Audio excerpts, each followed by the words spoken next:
Hello les amis. Alors aujourd'hui, on plonge dans un sujet qui m'a complètement fasciné, qui est les effets rebonds. En fait, c'est un énorme angle mort de l'impact environnemental aujourd'hui, parce que les effets rebonds peuvent détruire tous nos efforts, l'intérêt de nos technologies, mais ils peuvent aussi nous aider à positionner nos boîtes pile sur la bonne stratégie. Le sujet, c'est que pas grand monde ne les comprend, donc il faut absolument s'y pencher pour éviter de pédaler dans le vide. C'est parti. Alors merci à Gabrielle Pio d'avoir coécrit ce sujet avec nous. Elle écrit l'excellente newsletter à rebondissement que tu peux retrouver en commentaire de ce podcast. Et elle explore ce sujet des effets rebonds depuis 4 ans avec un mémoire qu'elle avait créé sur les effets rebonds dans la seconde main. Tu peux aussi la suivre sur LinkedIn. Merci beaucoup Gabrielle.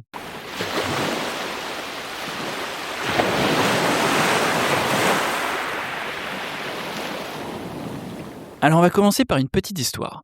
Bienvenue au milieu des années 1860. À ce moment-là, tu as le Parlement britannique qui est très inquiet.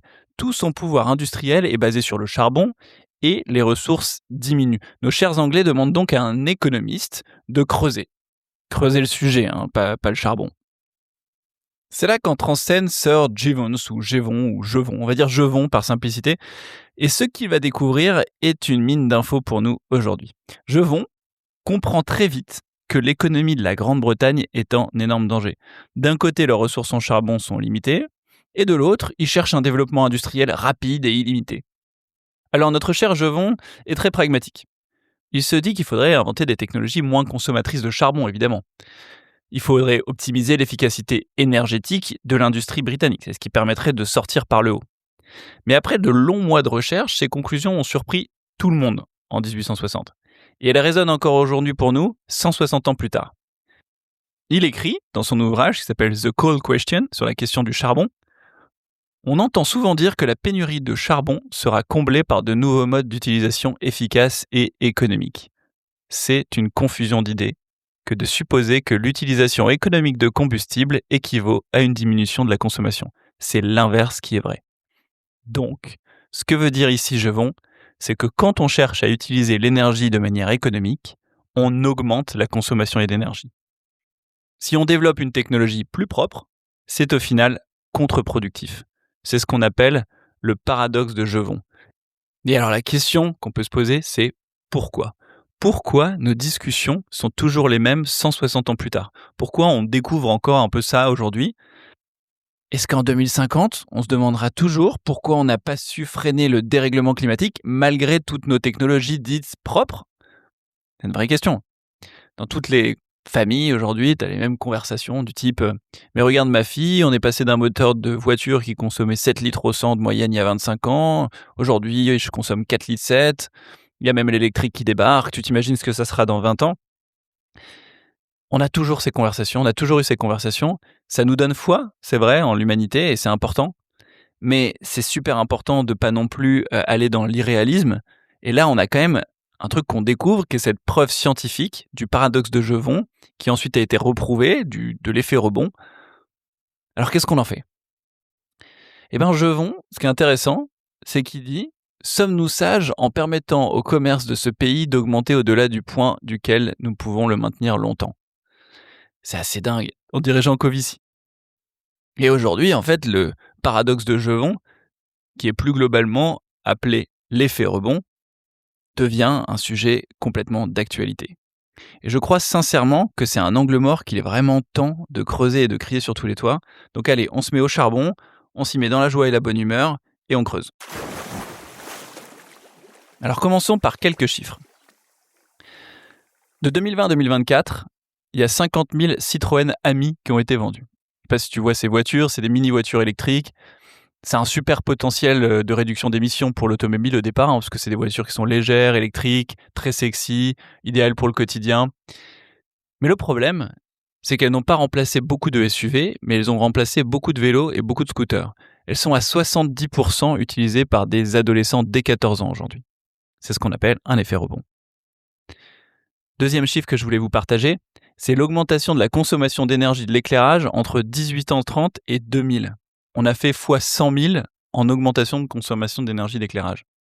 Pourtant, l'éclairage pour moi, c'est vraiment le truc où tu te dis, ça n'a jamais cessé d'être optimisé. La LED, par exemple, elle a divisé la consommation d'énergie d'une ampoule par 10. Et aujourd'hui, elle est généralisée.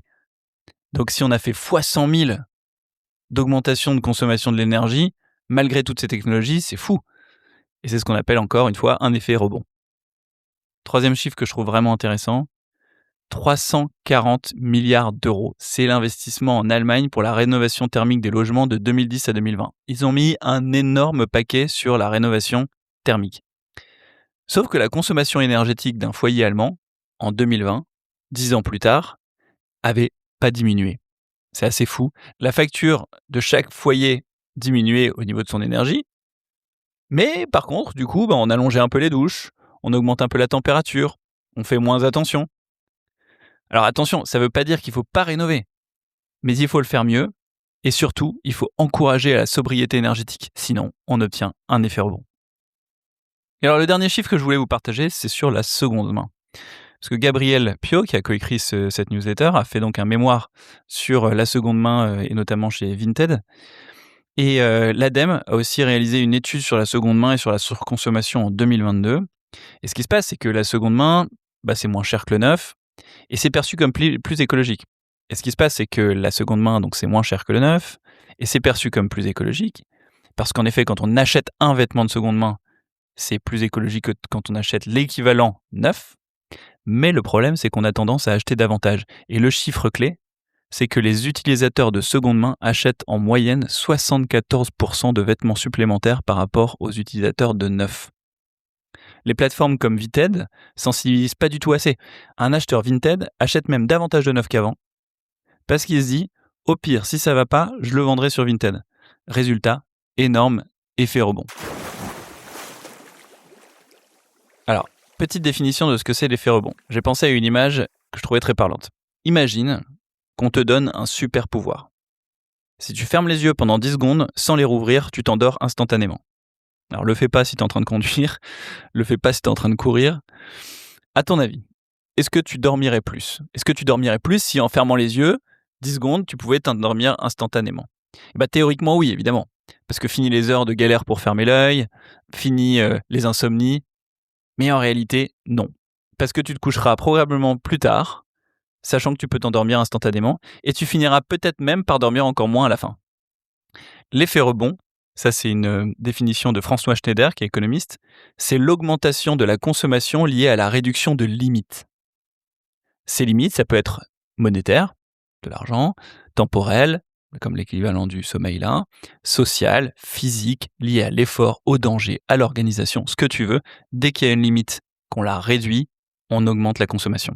Jevon l'avait posé sur le papier en premier avec son charbon, mais ça a été confirmé par plein d'économistes réputés depuis, qui doivent se dire à chaque fois « c'est pas possible ce truc, comment ça se fait qu'on le prend pas assez en compte, je vais essayer de le reprouver ». Donc il y a Daniel Kazum, Leonard Brooks ou encore Henry Saunders. Beaucoup d'économistes l'ont prouvé et reprouvé.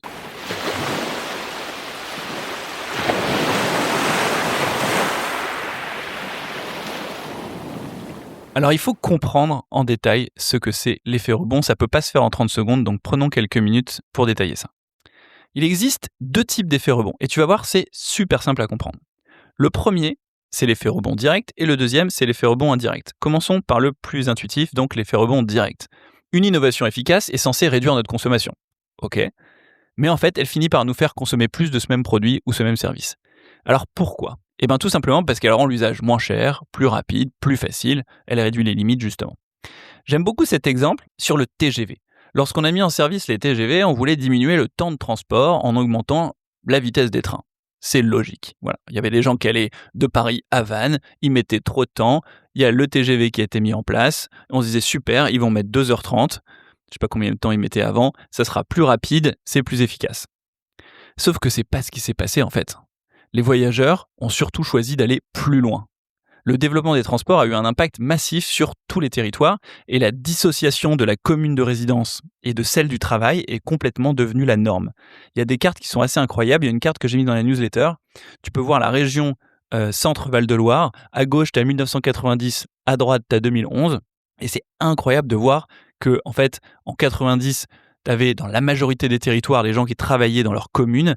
Et en 2011, c'est plus du tout le cas. Les gens vont très loin pour travailler. Et ça, c'est l'effet du TGV.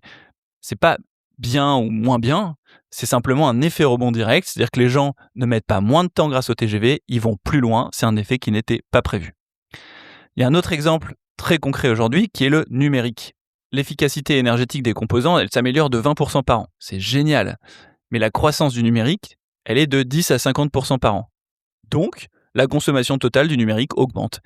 Et en fait, la question qu'il faut se poser, je trouve intéressante, c'est si les composants ne s'amélioraient plus, s'ils s'amélioraient plus du tout, et bien en fait, on pourrait parier que la croissance du numérique ralentirait. Alors, est-ce qu'il faut vraiment bosser sur leur amélioration ? C'est intéressant. D'un point de vue innovation, évidemment, on a envie que les choses continuent à innover, d'avoir des technologies de plus en plus intéressantes. Et d'un point de vue climatique, c'est une vraie question. Alors le deuxième effet rebond, c'est l'effet rebond indirect. Si j'ai économisé de l'argent en achetant sur le Bon Coin, par exemple, j'ai acheté une table 50 € sur le Bon Coin, alors que je l'aurais acheté 100 € si je l'avais acheté neuve. Où va cet argent que j'ai gagné, cet argent que j'ai économisé ? Est-ce qu'il va aller dans un week-end en Croatie, dans un placement bancaire, parce que je garde l'argent dont l'impact est loin d'être neutre ? Et en fait, ça, c'est ce qu'on appelle l'effet rebond indirect. L'impact de ce qu'on a économisé sur un produit, mais qu'on a dépensé ailleurs. Harry Saunders, donc un des économistes de l'effet rebond, dit « Les gains d'efficacité augmentent la consommation en rendant l'énergie moins chère et en stimulant la croissance économique. » Bon, et comment on fait avec tout ça, les amis ? Évidemment, il est possible d'agir pour diminuer l'effet rebond. C'est ce qu'on va voir dans la prochaine partie.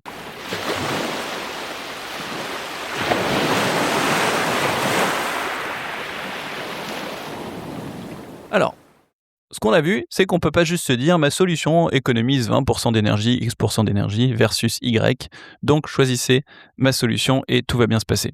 Parce que même si le bilan carbone réalisé par un institut respectable est positif d'un point de vue micro, ce qu'on prouve, c'est qu'il y a un effet inverse au niveau macro qui s'appelle l'effet rebond. Alors qu'est-ce qu'on fait ?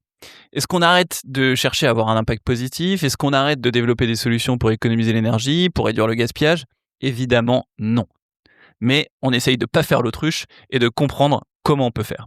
Alors, souvent, on entend dire que la solution, c'est de prendre les défis dans l'ordre. De commencer par la sobriété, donc d'abord commencer par réduire la quantité de ce qu'on produit, la quantité de ce qu'on consomme. Ensuite, de travailler sur l'efficacité, donc rendre plus efficace en matière, en énergie ce qu'on consomme, sans modifier la quantité. Et puis ensuite encore, troisième voie, la substitution de l'énergie, donc passer par une énergie moins carbonée pour produire ce qu'on devait produire. Franchement, c'est hyper intéressant, c'est la réalité, mais je trouve ça quand même très théorique quand on pense à l'effet rebond. Voire même contraire à la preuve scientifique de l'effet rebond en fait. On ne peut pas juste dépendre de cet ordre en disant « oui, mais il suffit de faire ça dans cet ordre ». Puisqu'il a été prouvé que l'efficacité motivée à la consommation, je vois pas comment, naturellement, la sobriété serait en 1 et l'efficacité en 2, quoi. C'est le principe de l'effet rebond. À part dans un modèle d'économie totalitaire où on dirait, combien on doit produire, on doit consommer, et ensuite on rend les choses efficaces. Si tout le monde a le droit de choisir ce qu'il veut, si on est dans une économie de la consommation libre, à ce moment-là, c'est difficile d'imaginer que la sobriété soit forcément avant l'efficacité dans la tête de tout le monde. Prenons l'exemple de l'IA. L'IA devient de plus en plus efficace. Donc, tout le monde l'utilise de plus en plus. Certes, certains la refusent, donc jouent la sobriété avant l'efficacité, mais c'est hyper marginal. Pour que la sobriété elle gagne, il faut la motiver. Et c'est pour moi le rôle des collectivités. Sans aller dans un état totalitaire, il y a besoin que les collectivités régulent le besoin pour que ça fonctionne. Alors, pour parler du rôle de la collectivité dans la sobriété, prenons l'exemple de l'eau. Pour moi, c'est l'exemple le plus parlant sur la question du besoin. En fait, vous allez le voir, le besoin, c'est le sujet le plus important dans ce sujet de l'effet rebond. En fait, l'eau douce est quasiment gratuite en France. C'est normal, parce que accéder à l'eau, c'est un besoin primaire. Mais on peut se demander si remplir une piscine ou laver sa voiture, c'est aussi primaire que boire un verre d'eau. Donc, certaines collectivités ont mis en place la tarification progressive pour l'eau, et ça paraît super logique. Globalement, ça donne quoi ? Tranche 1, la moins chère, c'est la consommation essentielle, entre 0 et 80 mètres cubes par an, globalement. Tranche 2, un prix intermédiaire consommation utile, entre 80 mètres cubes et 200 mètres cubes par an par exemple. Et puis tranche 3, prix élevé, et là c'est la consommation de confort, au-delà de 200 mètres cubes par an. Donc tu as une tranche de prix pour ces foyers qui arrosent leur jardin avec l'eau du robinet, qui remplissent une piscine, etc. En fait, avec un modèle comme ça, la collectivité peut continuer à travailler sur l'efficacité de sa gestion de l'eau, c'est-à-dire avoir des ingénieurs, etc., qui travaillent à ce qu'il y ait de moins en moins de gaspillage, que ce soit plus économe en eau, que l'eau soit de meilleure qualité, en fait, de réduire les limites à la consommation d'eau, puisqu'en fait, elle va d'abord travailler la sobriété par le prix avec ses prix progressifs. Donc on imagine bien ce modèle mis en place dans les collectivités, mais dans une entreprise, ça paraît quand même beaucoup plus compliqué, quoi. Comment est-ce qu'on fait pour limiter le besoin des gens? Comment on fait pour limiter, sachant que ça va limiter le business? C'est pour ça que je disais tout à l'heure que je trouvais que c'était difficile de manière naturelle d'imaginer que tout le monde dans son cerveau va mettre sobriété avant efficacité si ça avait été prouvé dans les faits rebonds que c'était l'inverse, quoi. Mais il y a quand même des pistes très intéressantes. La première pour une entreprise, c'est développer l'économie de la fonctionnalité. On en a parlé beaucoup dans une newsletter qui s'appelle Vers la fin de la propriété, que tu peux retrouver, si tu veux, tu tapes sur Google Vers la fin de la propriété plongeoir.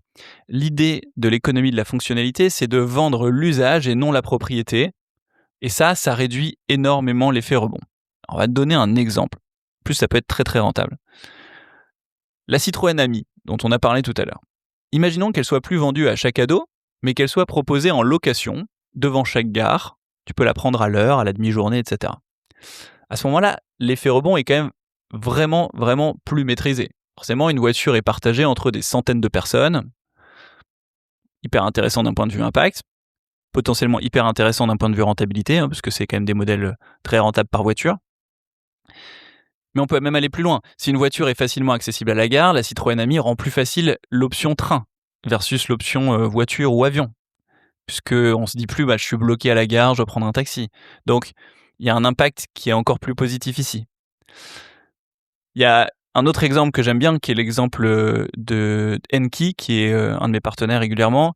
Enki, ils vendent du mobilier, mais un service de mobilier. Donc les entreprises ne sont plus propriétaires de leur mobilier, elles souscrivent à un service de mobilier, et ce qui se passe, c'est que du coup, elles vont prendre uniquement ce dont elles ont besoin, et quand elles en ont plus besoin, parce qu'elles vont déménager, et qu'elles déménagent dans plus petit, dans différents, etc., elles vont pas mettre leurs meubles à la décharge, elles appellent juste Enki qui les récupère, qui les retransmet à une autre entreprise. Donc cette économie de la fonctionnalité, par le fait de vendre l'usage et non la propriété, réduit énormément les effets rebonds parce qu'elle se concentre sur le bon besoin, sur le besoin réel des gens. Deuxième axe pour une entreprise qui peut permettre de bien se positionner par rapport à l'effet rebond, c'est de créer des outils qui permettent de visualiser les effets rebonds, en fait, de les anticiper. Il y a un exemple que j'aime bien, c'est EcoJoco. C'est une start-up qui permet à un particulier de comprendre la consommation globale d'énergie de son logement. Tu as un petit tableau de bord qui est dans ta cuisine, sur un objet joli, et tu vois l'évolution de la consommation globale de ton logement, et puis tu peux aussi voir l'évolution ensuite de la consommation de chaque objet. Et en fait, ce qui est intéressant, c'est que si tu changes un radiateur, par exemple, et qu'il devient plus efficace en énergie, tu pourrais te dire super, je vais diminuer ma consommation d'énergie. Peut-être que tu vas vivre l'effet rebond, ce qu'on disait tout à l'heure, donc peut-être que sans trop le vouloir, tu vas finalement augmenter la consommation ailleurs, puis tu vas finalement pas gagner en consommation d'énergie. Donc le danger, c'est de se concentrer sur les gains en relatif d'un seul équipement. Et en rendant palpable la consommation finale globale du logement, EcoJoco va te permettre à un particulier ou à une entreprise, va permettre de comprendre les effets rebonds globalement et d'y remédier naturellement. C'est inspirant. Je trouve que ça pourrait être probablement développé dans à peu près tout type de boîte pour justement permettre d'anticiper les effets rebonds. Le troisième point que je trouve intéressant pour les entreprises, c'est de prendre conscience que les effets rebonds mettent l'entreprise à risque. Parce qu'on pourrait se dire, c'est un peu compliqué, c'est un peu loin cette histoire des effets rebonds, puis les gens ne les comprennent pas encore trop, donc on va regarder ça plus tard. Mais si les effets rebonds sont énormes dans le service ou le produit qu'on vend, il est condamné à long terme. À chaque fois, c'est pareil. Prenons l'exemple des voitures hybrides rechargeables en France. Au départ, c'était malin. On roule en électrique 90% du temps sur des petits trajets et on utilise le thermique sur des longs déplacements. Mais qu'est-ce qui s'est passé en France ? plein d'entreprises en ont commandé énormément en se disant super, super produit, puis en plus on a des primes. Très peu de salariés de ces entreprises rechargeaient la voiture, le câble restait très souvent dans l'emballage dans le coffre. Résultat, l'impact a été très mauvais. La voiture était plus lourde, elle était jamais rechargée. Pendant très longtemps, en fait, il y a eu cette discussion, on disait mais c'est pas dingue ce truc quand même, les gens l'utilisent pas trop, c'est plus lourd et tout ça. Mais il y a beaucoup d'entrepreneurs qui disaient oui, bon bah c'est pas grave, pour l'instant on a les primes, c'est bien. Beaucoup de constructeurs qui se disaient bah c'est quand même un super marché, ces véhicules hybrides rechargeables en France, on continue à fond. Bah, sauf qu'à un moment, l'effet rebond, il a été trop gros et l'État français a fini par pénaliser ces véhicules en disant bah non, mais on peut pas garder ça, on peut pas continuer à encourager ça. Donc leurs ventes ont chuté de 26% en 2025. Et il valait mieux, à mon avis, savoir l'anticiper. Donc pour réfléchir à ces sujets et positionner son entreprise au bon endroit, pour aligner business, impact et bien penser les effets rebonds, il y a un programme qui est très connu, qui s'appelle la Convention des entreprises pour le climat, qui est un super programme, et elle organise donc des sessions appuyées sur l'intelligence collective où on fait intervenir des spécialistes. Et la question qu'elle pose en fait aux dirigeants est très simple, c'est mon entreprise sera-t-elle là demain? Est-ce qu'elle sera encore là? Comment l'orienter au bon endroit? Et prévoir les effets rebonds, c'est évidemment excellent pour ça. Alors la nouvelle question à se poser, quand on réfléchit à ces effets rebonds, je pense qu'il y a vraiment une question qu'on devrait se poser pour être capable de les prévoir. Et je vais te raconter un cas pratique super parlant à mon avis. On connaît tous le GPS et on est très nombreux à être devenus complètement addicts à Waze et Google Maps. Moi le premier. Mais si on m'avait demandé l'impact environnemental de Waze avant que je me penche sur cette newsletter, j'aurais parié sur du positif quand même. Je me serais dit, si on est moins dans les bouchons, on a le moteur qui tourne moins longtemps, on consomme moins d'énergie. Non ? Bon, maintenant que j'ai bossé sur les effets rebonds, je me dis qu'il faudrait y penser. Donc premier point, effet rebond direct. Comme j'ai moins de bouchons, un trajet en voiture est plus rapide et efficace, je suis plus souvent tenté de prendre la voiture, donc effet rebond. Effet rebond indirect. Comme j'économise du carburant, je vais inconsciemment dépenser ce budget ailleurs ou l'épargner. Et l'épargne a un gros impact environnemental, comme on sait. Même si c'est moins le cas chez des super acteurs, notamment Goodvest, qui est partenaire du plongeoir. La bonne question à se poser, si je devais inventer le GPS aujourd'hui, ça serait donc, est-ce que j'ai envie de pousser à une société davantage centrée sur la voiture? Si la réponse est oui, en fait, en développant le GPS, on va développer les effets directs, effets rebond directs vers la voiture, donc il y aura moins de bouchons, plus de voitures, etc. Des voitures plus efficaces certes, mais plus de voitures. Si la réponse c'est non, et qu'on se dit en fait j'ai envie de moins de voitures dans la société, il ne faut pas bosser sur l'optimisation de la voiture, même si on travaille sur un sujet qui permet d'optimiser 10, 15, 20% d'énergie. Il faut bosser sur l'invention d'alternatives, à la campagne comme à la ville. C'est d'ailleurs exactement ce qu'a fait la mairie de Paris. Je prends pas parti. On peut être d'accord, on peut ne pas être d'accord, mais la stratégie, elle a été très claire pour tout le monde. On a diminué l'espace pour les voitures à Paris. Résultat, les bouchons ont sans cesse augmenté et des dizaines de milliers de Parisiens ont abandonné la voiture pour le vélo ou les transports en commun parce que ça marchait mieux. Donc nos développements de produits et nos développements de services peuvent structurellement modifier la société et on doit y penser. Qu'on soit entrepreneur, dirigeant ou politique, la meilleure question à se poser, quand on veut réfléchir aux effets rebonds, c'est donc pas est-ce que mon projet permet d'économiser de l'énergie, d'être plus efficace pour la planète, mais c'est plutôt est-ce que mon projet accélère le monde que je veux pour demain.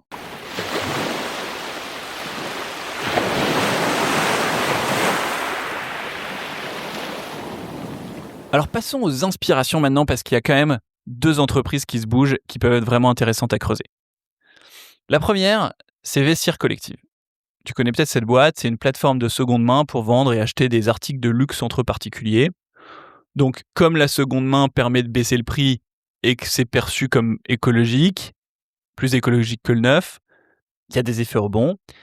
Et on peut imaginer que c'est le même cas que pour Vinted en fait, mais pour le luxe avec Vestiaire Collective.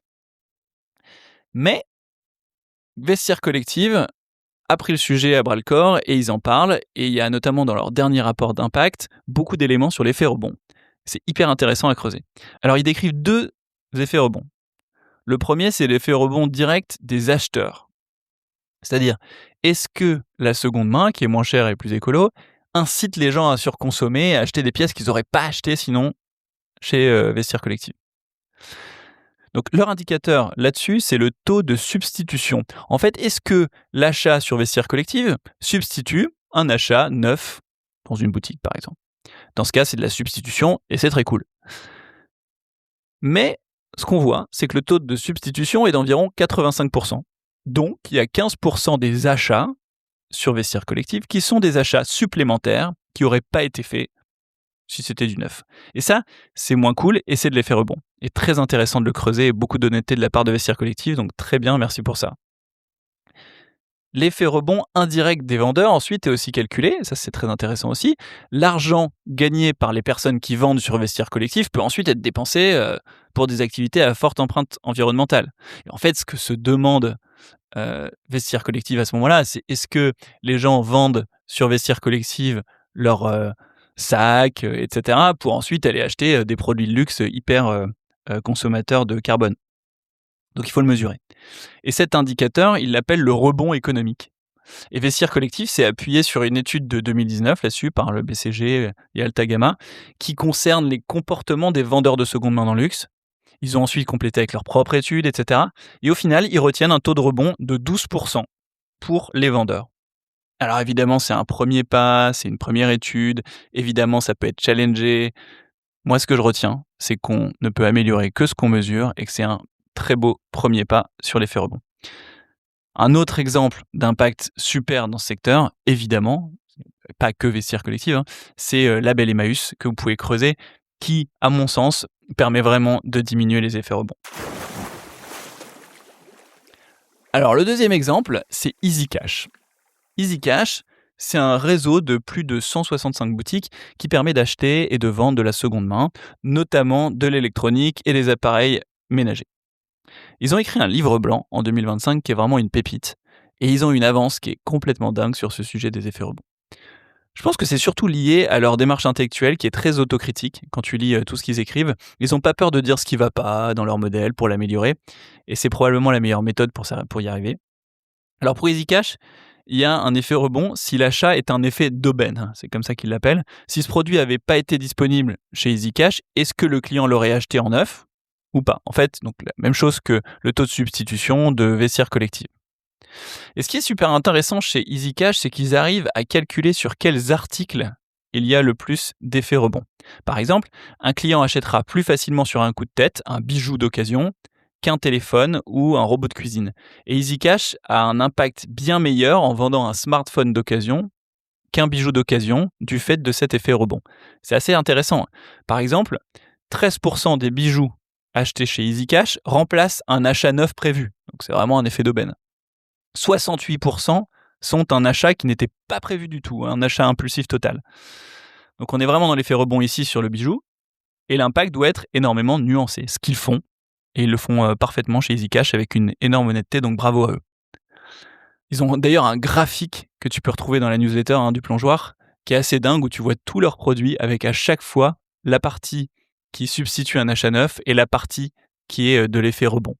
Ce qu'on voit par exemple, c'est que, je sais pas, une console, un ordinateur portable ou un smartphone, c'est quasiment à 80% du taux de substitution, donc c'est vraiment du remplacement d'un achat neuf, quand un livre, un bijou, de la maroquinerie, c'est plutôt des achats impulsifs. Alors évidemment, on peut toujours faire mieux, on peut décider de ne plus vendre d'ailleurs, ce qui a un fort effet rebond, mais EasyCash semble creuser pile au bon endroit. Et l'intention de la seconde main au départ, c'est de remplacer un achat neuf par un achat d'occasion. C'est pas de créer l'accumulation d'achats impulsifs. C'est uniquement en se focalisant sur cette intention que ces entreprises pourront limiter leur effet rebond et finalement éviter qu'à long terme, la seconde main devienne un peu un truc dilué où on se dit ouais, bah finalement l'impact n'est pas dingue sur la seconde main. Non, il faut vraiment prendre le taureau par les cornes, il faut comprendre là où il y a de l'effet rebond et le limiter. Une fois que tout est mesuré comme chez Vestiaire Collective ou chez EasyCash, l'étape suivante, c'est donc de sensibiliser les gens. Alors il y a certains exemples qui sont hyper intéressants pour motiver à la sobriété et diminuer l'effet rebond. Le premier exemple, je pense vraiment très connu, c'est la campagne de sensibilisation qu'il y avait eu par Patagonia, et sa célèbre campagne qui était Don't Buy This Jacket, où tu vois un journal, donc il prenait il faisait des pubs dans des journaux, où tu voyais vraiment une veste, et c'était écrit dessus, voilà, n'achetez pas ce manteau. Et ensuite, en dessous, c'est écrit pourquoi? Bah parce que ça a un énorme impact d'acheter ce manteau, voilà tout ce qu'il a fallu pour fabriquer ce manteau. Donc si vous pouvez en garder un, si vous pouvez en réparer un, faites-le. Le deuxième exemple, c'est, les articles de blog, qu'on peut retrouver sur, Loom, par exemple, Loom, marque de vêtements aussi, qui justement expliquent bien, l'effet rebond aux consommateurs pour qu'ils le prennent bien en compte.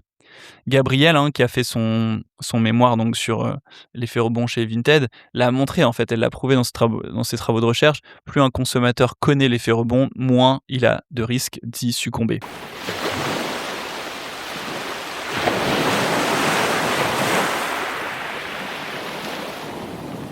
Et voilà, on arrive au bout de cet épisode. Merci beaucoup de l'avoir écouté jusqu'au bout.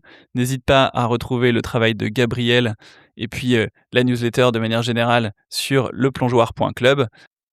Et n'hésite pas à nous donner une petite note de 5 étoiles, ça fait toujours plaisir. Partage cet épisode, merci beaucoup et à la prochaine.